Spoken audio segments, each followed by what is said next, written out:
కన్ను మూసిన కొడుక నే కన్న కలలను కాలరాసను గదరా. రోడ్డు ప్రమాదంలో కన్ను మూసిన కొడుక నే కన్న కలలను కాలరాసినవు గదరా. నీ కన్న కలలను కాలరాసినవు గదరా. నీ కన్న కలలను కాలరాసినవు గదరా. ముద్దుల కొడుక నిన్ను మురిపంగా సాధిన, ముద్దుల కొడుక నిన్ను మురిపంగా సాధిన, కానరాని లోకానికెళ్ళినవు, కన్నీళ్ళే మాకు మిగిలించినవు, కన్నీళ్ళే మాకు మిగిలించినవు.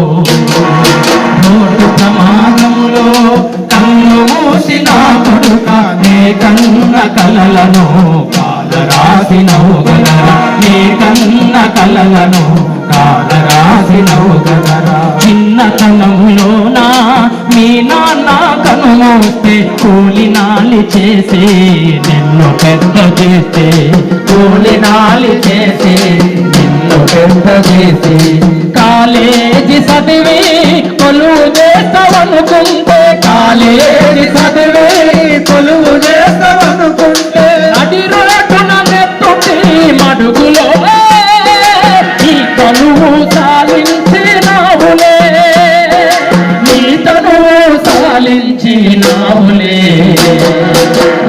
మదిలో నా నిలిచినవు ఎందరో స్నేహితుల మదిలో నా నిలిచినవు ఎనికొచ్చిన కొడుక.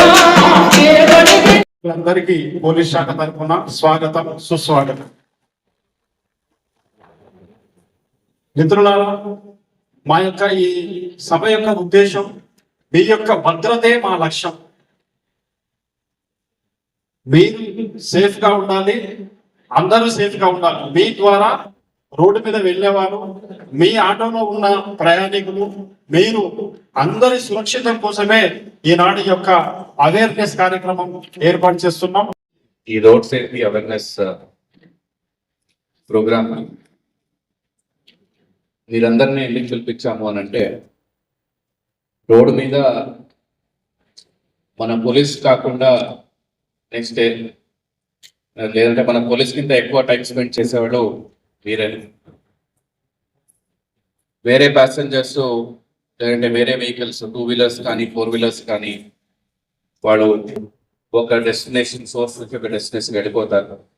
బట్ ఎక్కువ టైము రోడ్ పైన ఉండడము ట్రాఫిక్ పోలీసు, మీరు అందరూ ఆటో డ్రైవర్స్.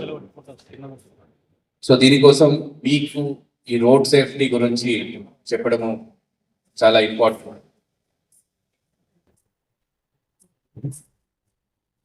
సో ఆల్రెడీ చాలా అఫెన్సెస్ చెప్పాను, కొన్ని ప్రాక్టికల్ విషయం చెప్తాను. ఈ యాక్సిడెంట్ అయ్యే వరకు ఏమైనా ఇబ్బంది వచ్చే వరకు ఎవరు కూడా ఇన్సూరెన్స్ గురించి కానీ వేరే ఆస్పెక్ట్స్ గురించి కానీ లైసెన్స్ గురించి కానీ ఆలోచించరు. చాలాసారి యాక్సిడెంట్స్ అయిన తర్వాత దాని కాన్సిక్వెన్స్ వచ్చినప్పుడు పోలీస్ స్టేషన్కి వస్తారు. అప్పుడు అనుకుంటారు ఒక 1000 రూపీస్ 2000 రూపీస్ స్పెండ్ చేసి ఒక ఇన్సూరెన్స్ తీసుకొని ఉంటే ఎంత మంచిగా ఉంటుంది. ఇప్పుడు అవతల వాళ్ళకి ఏమైతే కూడా మొత్తం ఎవరు డ్రైవర్ ఉంటారు వాళ్ళ పాకెట్ నుంచి పోతుంది.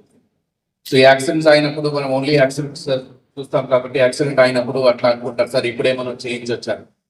ఒకసారి యాక్సిడెంట్ అని అయిన తర్వాత మళ్ళీ ఎవరేమి చేయలేరు. మీ వెహికల్ కూడా కాంపన్సేషన్ వస్తుంది, అట్లనే అవతల వాళ్ళకి ఏమైనా అయితే మళ్ళీ మీకేమైనా అయితే దానికి కూడా ఖర్చు కూడా ఇన్సూరెన్స్తో వస్తుంది. డ్రైవింగ్ లైసెన్స్ కూడా చాలా మంది దగ్గర ఉండదు, దానికి ప్రాసెస్ కూడా అంత కాంప్లికేటెడ్గా ఏమి ఉండదు. అందరికి కూడా డ్రైవింగ్ వస్తుంటుంది, ఆల్రెడీ రోడ్ పైన బండి నడిపిస్తుంటారు. ఆ డ్రైవింగ్ టెస్ట్ క్లియర్ చేయడము అంత పెద్ద కఠినమైన విషయం ఏం కాదు, బట్ నెగ్లెక్ట్ చేస్తారు. అప్పుడు ఏమోనో ఇష్యూస్ అయితే యాక్సిడెంట్ అయిన తర్వాత మళ్ళీ కేసు ఒక సెక్షన్ నుంచి వేరే సెక్షన్ ఉంటుంది. ట్రంక్ అండ్ డ్రైవ్లో కూడా సేమ్. యాక్సిడెంట్ అయ్యే వరకు ఏముండదు, బట్ యాక్సిడెంట్ అయిన తర్వాత మనం పెట్టో సెక్షన్ నార్మల్ యాక్సిడెంట్ అన్నీ కరెక్ట్గా ఉంది యాక్సిడెంట్ ఉంటే 2 years ఇంప్రిజన్మెంట్ ఉంటుంది. అదే ట్రంక్ అండ్ డ్రైవ్లో ఉంటే 10 years ఇంప్రిజన్మెంట్ ఉంటుంది, మళ్ళీ ఇమీడియట్ అరెస్ట్ ఉంటుంది. సో ఇలా చిన్న చిన్న ఆస్పెక్ట్స్తో నెగ్లెక్ట్ చేసి అన్నెసెసర్లీ మన యూత్ అందరూ కూడా వాళ్ళ భవిష్యత్ ఖరాబ్ చేసుకుంటారు. Not only so me life కాకుండా మీ ఫ్యామిలీ లైఫ్ కూడా మీ మీదనే డిపెండ్ అయి ఉంటుంది. అదే కాకుండా ప్యాసింజర్స్ లైఫ్ కూడా మీ మీదనే డిపెండ్ అయి ఉంటుంది. ఒక్కసారి మీ ఆటో ఎక్కారు లేదంటే క్యాబ్ ఎక్కారంటే మీ డ్రైవింగ్ మీద వాళ్ళ లైఫ్ డిపెండ్ అయి ఉంటుంది. సో కేర్ఫుల్గా డ్రైవ్ చేయండి. అందరూ కూడా ఇట్లా వైలేషన్స్ చేసుకున్నారు అని లేదు, చెప్తలేదు. ఓన్లీ మీ ఒక 5% మీరు వైలేట్ చేస్తే కూడా ఒక మాట చెప్తారు అందరు.